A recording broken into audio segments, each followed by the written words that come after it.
പശ്ചിമേഷ്യയിൽ സംഘർഷം രൂക്ഷമാകുന്നതിനിടെ ഇസ്രയേലിലെ ഡ്രോൺ നിർമ്മാണ കേന്ദ്രം തകർത്തിരിക്കുകയാണ് ഇറാൻ. പെറ്റാറ്റുക്കയിലെ എയറോസോൾ ഏവിയേഷൻ സൊല്യൂഷൻസ് എന്ന സ്ഥാപനമാണ് ഇറാന്റെ മിസൈൽ ആക്രമണത്തിൽ പൂർണ്ണമായും തകർന്നടിഞ്ഞത്. ആക്രമണത്തിൽ കമ്പനിയുടെ അടിസ്ഥാന സൗകര്യങ്ങൾ അടക്കം പൂർണ്ണമായും നശിച്ചതായും ഇനിയൊരു പുനർനിർമ്മാണം സാധ്യമല്ലാത്ത വിധത്തിൽ കെട്ടിടം തകർന്നതായും കമ്പനി സിഇഒ ഇസ്രായേൽ വാസർലോഫ് അറിയിച്ചു. ആക്രമണത്തിൽ ഫാക്ടറി നിലനിന്നിരുന്ന ഭാഗത്ത് വലിയൊരു ഗർത്തം ഉണ്ടാകുകയും ആ പരിസരത്താകെ അവശിഷ്ടങ്ങൾ പരന്നുകിടക്കുന്ന നിലയിലുമാണ്. ഇത് കാരണം ഏകദേശം 15 മില്യൺ ഷെക്കലിന്റെ നാശനഷ്ടം സംഭവിച്ചതായാണ് റിപ്പോർട്ട്. ഒറ്റനോട്ടത്തിൽ ഒരു പ്രതിരോധ നിർമ്മാണ കേന്ദ്രമാണെന്ന് തിരിച്ചറിയാത്ത വിധത്തിലാണ് ഈ ഫാക്ടറി ഡിസൈൻ ചെയ്തിരിക്കുന്നത്. എന്നിട്ടും കൃത്യമായി അത് മനസ്സിലാക്കി ലക്ഷ്യസ്ഥാനത്ത് തന്നെ ഇറാൻ ആക്രമണം നടത്തിയത് ഇസ്രായേലിനെ ശരിക്കും ഞെട്ടിച്ചിട്ടുമുണ്ട്. എന്നാൽ കമ്പനിയിൽ നിന്ന് ആരെങ്കിലും വിവരങ്ങൾ ഇറാന് ചോർത്തി നൽകിയെന്ന് താൻ കരുതുന്നില്ല എന്നാണ് കമ്പനി സിഇഒ പറയുന്നത്. ഇറാൻ ഈ ഫാക്ടറി മനഃപൂർവ്വം ലക്ഷ്യമിട്ടതായിരിക്കാമെന്ന് കമ്പനിയുടെ സിഇഒ ഇസ്രായേൽ വാസർലോഫ് സൂചിപ്പിച്ചു. നാശനഷ്ടങ്ങൾ പൂർണ്ണമാണെന്നും ഇവിടെ ഇനിയൊന്നും ചെയ്യാനില്ലെന്നും കൂടെ അദ്ദേഹം പറയുന്നു. സ്ഫോടനം കെട്ടിടത്തെ തകർത്തെങ്കിലും ചില ഉപകരണങ്ങൾ, ഡാറ്റ,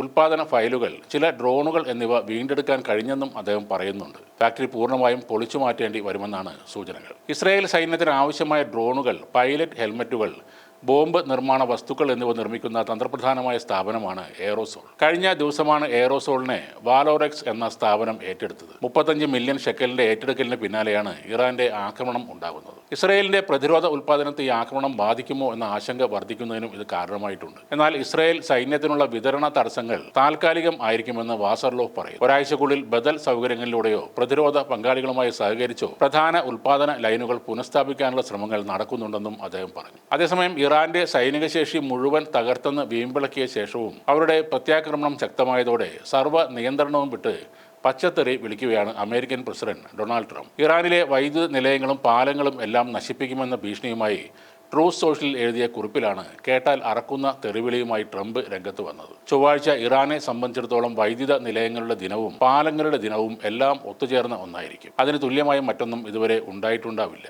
പിന്നീട് തെറിവിളിക്കുകയാണ്, ആ കടലെടുക്ക് അങ്ങ് തുറന്നു കൊടുത്തേക്ക്, അല്ലെങ്കിൽ നിങ്ങൾ നരകത്തിലായിരിക്കും ജീവിക്കാൻ പോകുന്നത്. കണ്ടുതന്നെ അറിഞ്ഞോ, അള്ളാഹുവിന് സ്തുതി.